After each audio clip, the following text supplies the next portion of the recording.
Hey guys, today we're going to do something a little bit differently. We are going to be installing an electric bike kit on this bicycle that belongs to a friend of mine. And this is a pretty decent bike. It's a hybrid, it's a road bike, it's got disc brakes, it's got hydraulic brakes. We are going with a hub motor for the rear wheel. The hub motors, what I've researched is that the hub motors are better for road riding. The mid-drives are better for mountain biking because it keeps the weight a little bit more central. But the easiest is actually the hub motors. I installed one of these kits before on a bike, and I'm kind of curious to see how this one is going to go. So this is going to be a hub drive system for the rear wheel. You have to make sure when you order the kit that you get the right size wheel because it comes with the rim and the motor. And you just have to kind of make sure that everything will fit. We are going to be transferring this tire onto the rim, so I'm going to have to remove it and put it on the new one. This kit is from Ebikeling. I've never used this system before. Previously, I bought one from leafbikes.com. It's about the same price. What this cost was about $650, and it came to about $715 with tax and everything. And it includes everything. I believe this is going to be the battery. This is the wheel.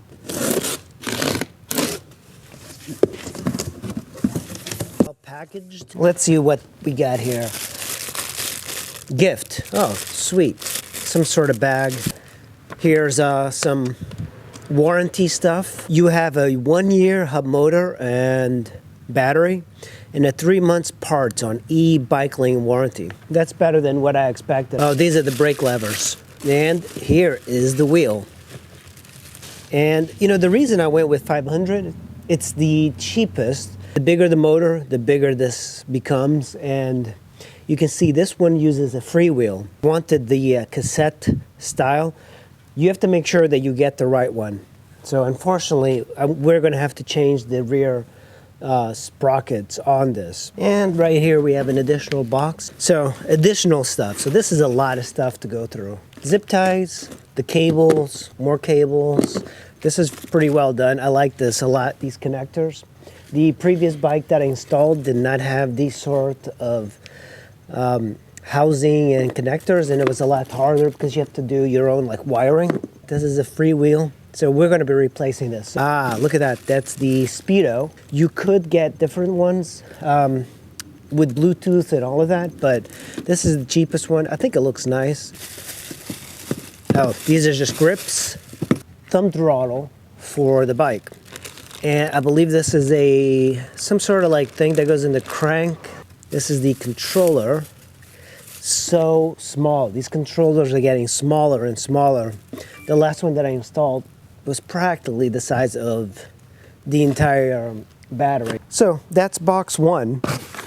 The majority of the expense on these bikes is really the battery.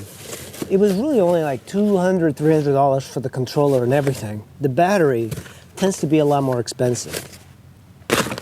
This is the one that I believe goes down the frame. Oh no, this is the charger. So pretty well done. There's quite a bit here, quite a bit of a mess.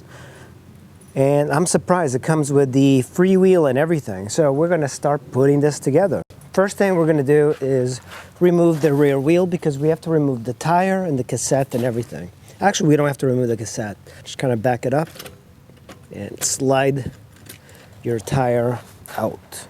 We're not going to be using this. We're going to use the one that comes with the kit. You know, it's not required for this installation, but I do have this kit that I bought from Bike Doctor. It comes with the majority of the tools that you need for bicycle maintenance. If you have one of these, it makes working on your bicycles a lot easier. And I have this, and I do have, for example, the really good quality tire levers to remove the tire. So the first thing we're going to do is remove the tire from the old rim. The thing we're going to do is let the air out of the tire. This uses a Presta valve. So we're going to let all the air out of the tube. Presta valves are great. Just push it in, get all the air out, and now you have this ring. This is going to prevent the tube. We want to pull out the tube, so I'm going to pull that out. We're going to kind of cram it in here, push it out.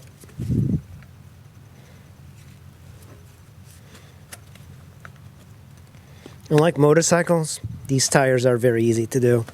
Just don't pinch the tube. There we go. Once you get it to this point, reverse your tire lever and just kind of take it along the rim. That's going to remove it from the rim. And now reverse it this way and just kind of pull it off to the side. Everything, including the tube. And that's pretty much it. So a cassette is a little bit different than a freewheel. A cassette basically has the spindle here, and you just put like the sprocket or the rear derailleur or the rear cassette onto it, and you can vary it up. But you notice that this freewheel, it's like one unit, because this part actually has the spinning mechanism in there. That's the freewheel. It's an older style. I kind of wish it was the cassette, but. So what we're gonna do is take our cable, put the cassette in here, and you can tell it's a freewheel because it's got threads here on this side. And you get it in here, and you twist it. This actually you just kind of twist it a little bit. You don't need to put too much onto here, because as it's riding, it's going to tighten. It's the same process. Just kind of put it here, make sure it's going the right way. The electric craze is really the way to go, especially with bicycles. You can make your way around traffic so much easier. One of the things I forgot is that this one uses disc brakes. We're going to have to remove these disc brakes and put it on the new one. It does take it, so you actually have the option too for rim brakes or disc brakes. There is a direction written on the disc brakes of the rotation of the wheels. Keep that in mind.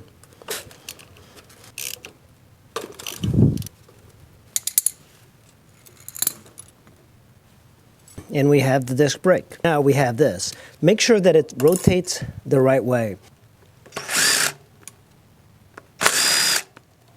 There we go. And now there's this plate here. Remove it, this, and then this would go here. I'm not really sure, but I believe that's the right way. So make sure that this is going the right way. And now we're going to be putting our bolts in. I like to thread them by hand first. With the tire on there, we're going to install the wheel. Make sure the sprocket faces the wheel, and then you have to put this part over the sprocket, and now slide it down. Make sure it fits in the disc brake portion here. This washer actually goes on the inside the subframe, and now you should be able to drop it in, and that's going to give you enough clearance to tighten everything up. I have the washer and then the nut. That's what I was making the mistake. I was putting that washer, the one with a little safety clip, on the outside, and it was hitting the brakes. So let's tighten this. This has to be pretty tight. All right, motor is in. When I put the rotor in, I put the rubber spacer on the outside. That created disc to be a little bit further in. So I reversed it now, and there's a little bit more clearance with the disc brake. So in this bag is what you call a torque. It's a series of metal clips because there's so much pressure being put on the subframe that you need something to kind of balance it out. So they include this. It's a universal torque and mid-drive arm. But there's tons of diagrams online. This goes, I believe, on the outside, but I'm not exactly sure yet how this goes. You could put it without this and you wouldn't need it, but this makes your subframe a little bit stronger with the amount of energy being used in the hub motor. So the torque arm, the universal torque arms usually come with this. There's this piece, there's this piece. What it does is that it holds this piece onto the frame arm. Don't think it matters which side you use. You can use either the left or the right. So let's install the torque arm. That seems better. Now this part, yeah, this is good. You put the C-clamp through the hole here. And now That's good. We'll tighten this later, but we just have the bolt on there. So the key now is that you use this clamp here. The torque arm also comes with this. This is for, I believe, the front hub motors. Torque arm is in there. It's not the most beautiful way of doing it, but I think it'll work. Okay, let's see if I can kind of fit it in there. Good. So that's the torque arm there. Now we're going to tighten this bolt. And that's it. The torque arm is in there. Let's see if it spins. We are going to be losing the other gear. So essentially this bike is going to have 6 gears in the rear. Guys, in order for you to solve the chain hitting and the brake hitting, you're going to have to put enough spacers or washers on the inside to kind of push it out. So at this point, we're just looking at the bike, make sure everything is good. Make sure that every bolt is nice and tight. This is the torque arm. And if you want, if you're paranoid about the drive, you should order another one of these torque arms and put it on the left side. Normally, they say you should use a torque arm, 2 torque arms if you're using above 1,000 watt motor. This is a 500 watt motor, so you really don't need it. Now the derailleur and everything shifts. The only issue that I have here is that this is only 7 sprockets or 7 cogs.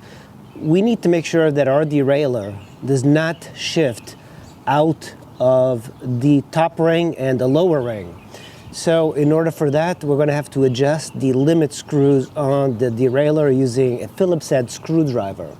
We have our limit screws for the derailleur, and one of the things we need to make sure is that it only shifts into the highest and not go off. To do that, you're going to have to do this and change the limit screws. If I do this, it's still shifting. We want to just make sure that this goes off. I'm going to downshift it into the other one, and kind of important. So now downshift it again, because it's not letting me shift into this one. So this screw, let's undo it a little bit because we want it to go into the other one.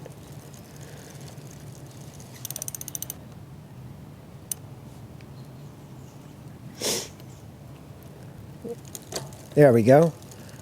So that is it. It's not going to shift any more than that. On the derailleur, this stops the chain from going more this way because we're losing speeds. This one needs to be adjusted, and now we're going to adjust this one. That's going to limit the chain from going over this sprocket. And you see it shifting into the top one. And now that's the limit right there. We don't want it to go anymore. So let's try by tightening this.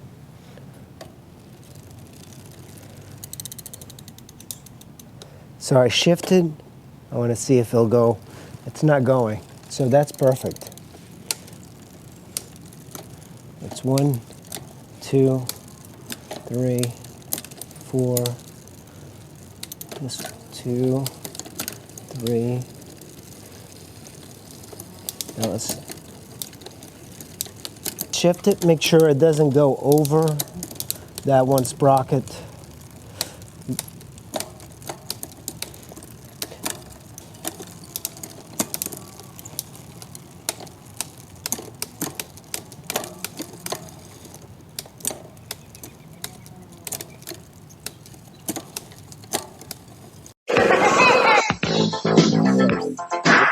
Kind of stuck here. The cops won't bother me.